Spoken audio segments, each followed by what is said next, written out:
Well, I have to actually come back to this, so I'm coming back, and we're actually talking about two movies, but basically one movie in particular.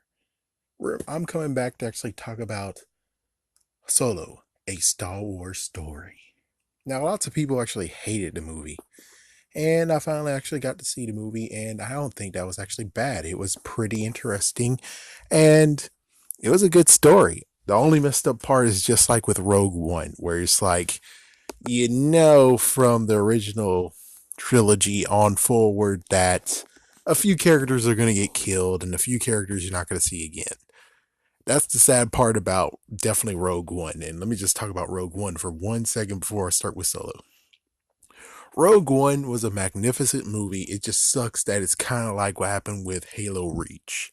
The fact that in the very end, well, actually, Halo Reach, you didn't really know. You had a surprise. But in the end, you kind of were rooting for, when it comes to Rogue One, that at least somebody survives.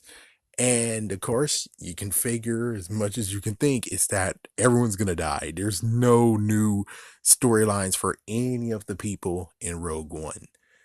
And you do have to admit, though, it's kind of like, and thanks to Watch Mojo or whatever, I forgot which one was the bastard who was like, oh, in Solo, there's a special person that shows up. And I'm like, oh, fuck, now I really have to watch Solo instead of just being like, well, if HBO ever shows it, I'm going to watch it. Instead, it's more like, no, no, no, you got to watch it because of this one person here. So as for Rogue One was actually a masterpiece, and they actually got to have a reshowing of what we've seen in the first ever Star Wars movie, but in a different way. And that was pretty awesome. That was freaking awesome to see how a different angle of it being filmed. Because you only just saw like he's coming right at us instead of, oh my gosh, we're following him as he just rips apart everyone who is in his freaking damn way. So yeah, definitely Rogue One is a definitely must watch. As for Solo is not really a must watch in my opinion, but I think actually was a decent movie. It actually just touches upon lots of stuff. It, of course, you know how it is because, well, it's Solo. It has like lots and lots of stuff in there. It's kind of funny, like the bounty hunters and blah de blah of being like, yeah, it's pretty kind of crazy, and it's kind of funny where you actually just see, oh, so that's when Solo's gonna get screwed over a few times, is because they already kind of already started with the whole, okay, we can see why he's gonna get screwed over with Lando Calrissian and their freaking first relationship with each other. So that makes sense. And in L3, we never seen L3 before in our lives, so we knew that L3 is gonna get knocked the fuck out. And there's so many other characters, and then we got Kira, which is like, oh fuck, then where's Kira now? It's like, yeah, and considering the special character, which is Darth Maul, holy frick! Even though Darth Maul, he does actually still exist.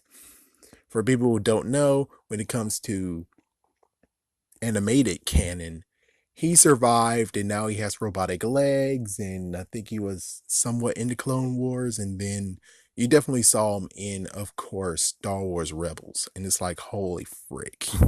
Yeah, he came back with a freaking damn brute force in that one. It's like, whoa, what the frick?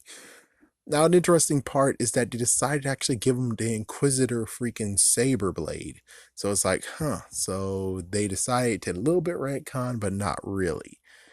I guess when it comes to the Inquisitor, I mean, there's different type of styles of blades. So, or technically, I should say lightsabers. So it makes sense how it's like he has this one design that kind of somewhat shows the Inquisitor's lightsabers, but he decided to actually just get rid of it later on. So I guess this might be before episode one.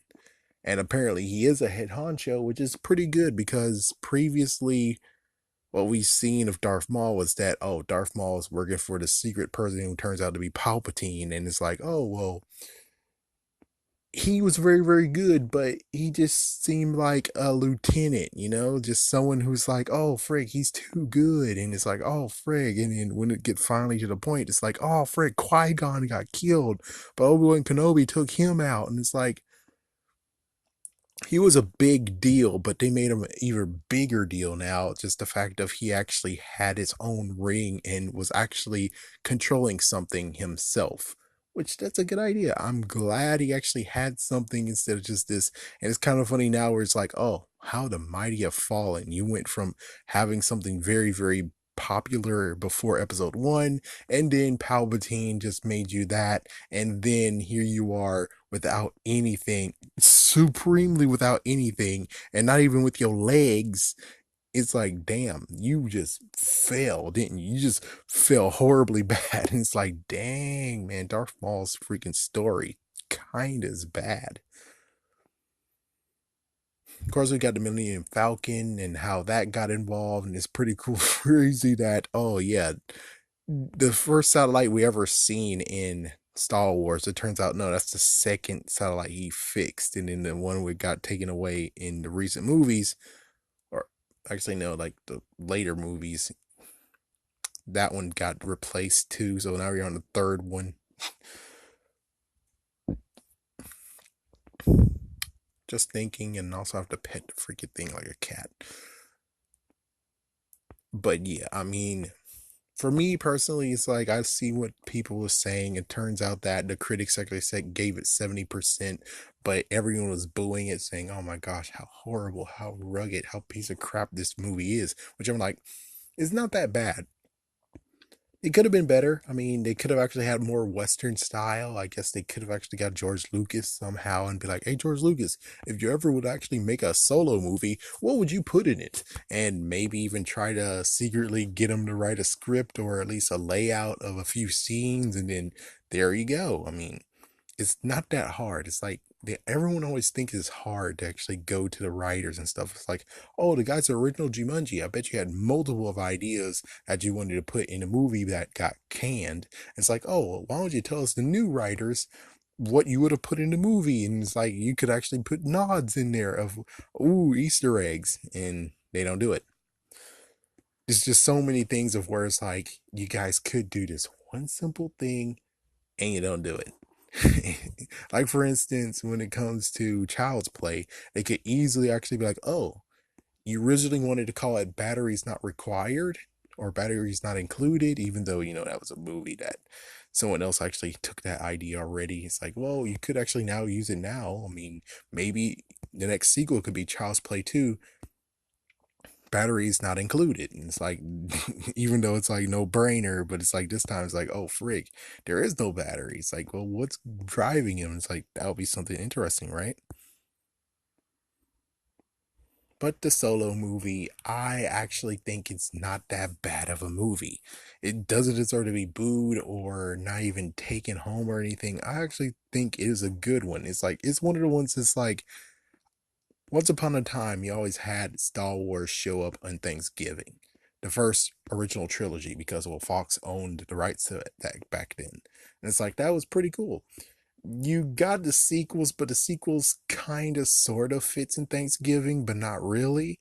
This Han Solo movie can fit in Thanksgiving technically, and Rogue One can't fit in Thanksgiving, but it's because it's actually higher standard. It deserved more than the prequels that didn't really deserve that much.